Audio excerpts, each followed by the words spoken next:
Assalamualaikum warahmatullahi wabarakatuh. Selamat pagi Ibu Desi Arianti Utami, SGZ, MSc, selaku dosen pengampu.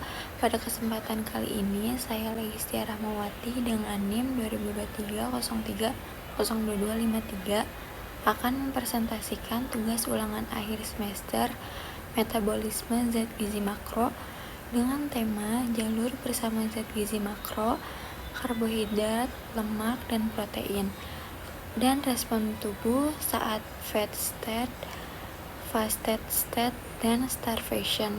Presentasi yang akan saya berikan kali ini diharapkan mampu memberikan pengetahuan serta pemahaman bagi ibu dan kawan-kawan sekalian. Yang pertama ada hormon. Hormon adalah mediator kimia yang mengatur aktivitas sel atau organ dengan dilepaskan ke aliran darah. Hormon berfungsi dalam homeostasis, mempengaruhi metabolisme, diferensiasi sel, perkembangan, dan umur sel. Berdasarkan kelarutannya, hormon dibagi menjadi dua kelompok, yaitu lipofilik, larut dalam lemak, dan hidrofilik, larut dalam air. Jalur metabolisme utama. Asetil-CoA sebagai konvergensi untuk berbagai jalur metabolik utama untuk menghasilkan energi, seperti karbohidrat, lemak, dan protein. Setelah dicerna akan bertemu di jalur metabolisme asetil-CoA. Regulasi oleh hormon dan sistem saraf. Interaksi metabolisme zat gizi diregulasikan oleh hormon seperti hormon insulin, glukagon, epinerpine, dan sistem saraf.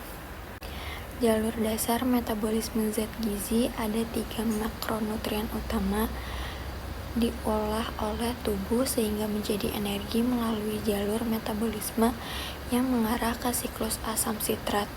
Yang pertama ada perencanaan dan penyerapan dipecah menjadi komponen dasarnya. Yang pertama ada karbohidrat diubah menjadi gula sederhana. Yang kedua ada protein dicerna sebagai asam amino. Yang ketiga lemak diurai menjadi asam lemak dan gliserol. Jalur dasar metabolisme yang kedua ada komponen dasar masuk ke dalam jalur katabolisme dan diubah menjadi asetil-CoA yang menjadi titik penghubung utama metabolisme katabolik. Yang ketiga masuk ke siklus asam sitrat di mana karbon dari asetil-CoA diubah menjadi energi dalam bentuk ATP, produk samping yaitu CO2 dan menghasilkan NADH dan FADH2. Yang dihasilkan ATP sebagai energi utama dan H2O dengan produk sampingan CO2 dan H2 untuk sintesis ATP. Katabolisme karbohidrat, protein, dan lemak. Yang pertama ada karbohidrat memasuki step pertama yaitu ada di glikolisis. Yang kedua ada asam pirfat. Yang ketiga masuk ke asetil-CoA, lanjut lagi ke siklus Krebs dan menjadi ATP. Yang kedua ada lemak. Yang pertama itu ada lipolisis. Lanjut kedua ada asam lemak bebas. Yang ketiga ada beta oksidasi. Lanjut lagi ke asetil-CoA. Setelah itu masuk lagi ke siklus Krebs. Yang ketiga ada protein, yaitu ada diaminasi asam amino. Lanjut lagi ke gluconeogenesis atau masuk ke siklus Krebs. Keadaan metabolisme berdasarkan kondisi tubuh. Yang pertama ada fasted, keadaan setelah makan atau kenyang. Kondisi di mana metabolisme tubuh setelah konsumsi bahan makanan biasanya berlangsung selama 2-4 jam setelah makan. Tubuh memperoleh energi dari nutrisi yang diserap. Yang kedua ada fasting state, keadaan puasa.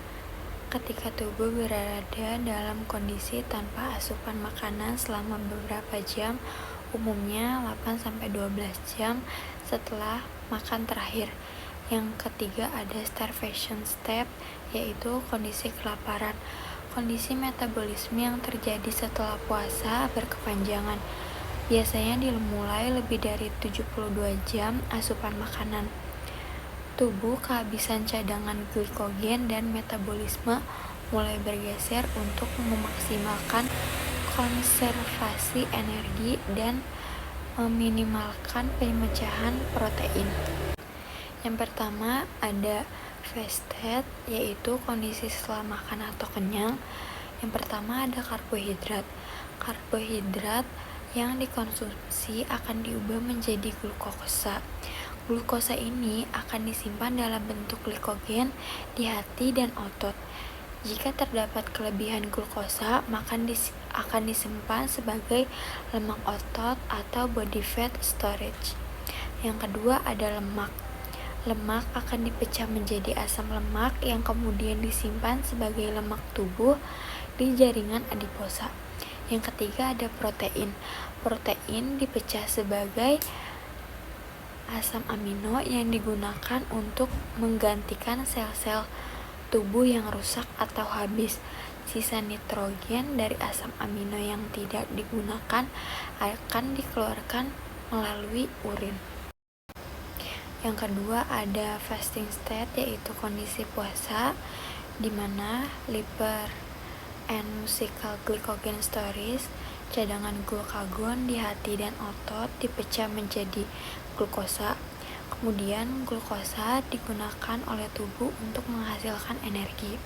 Yang kedua ada body fat storage, yaitu cadangan lemak tubuh dipecah menjadi asam lemak. Asam lemak juga digunakan untuk menghasilkan energi. Secara keseluruhan, tubuh mengubah cadangan glikogen dan lemak menjadi sumber energi yang dibutuhkan untuk aktivitas tubuh. Yang ketiga ada starvation state, yaitu kondisi kelaparan. Proses metabolisme tubuh dalam kondisi kelaparan di mana tubuh menggunakan komponen yang tersimpan untuk mempertahankan energi. Proses ini adalah upaya tubuh untuk bertahan hidup dengan memanfaatkan cadangan energi yang tersisa. Yang pertama ada body protein. Protein tubuh dipecah menjadi asam amino. Asam amino digunakan untuk menghasilkan glukosa melalui proses gluconeogenesis dan menghasilkan energi.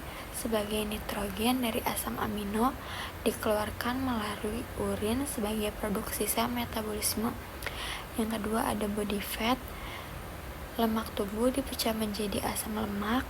Asam lemak ini digunakan untuk menghasilkan energi atau diubah menjadi badan keton yang menjadi sumber energi alternatif, terutama untuk otak saat kelaparan. Sekian presentasi yang saya sampaikan, semoga bermanfaat. Sekian dan terima kasih.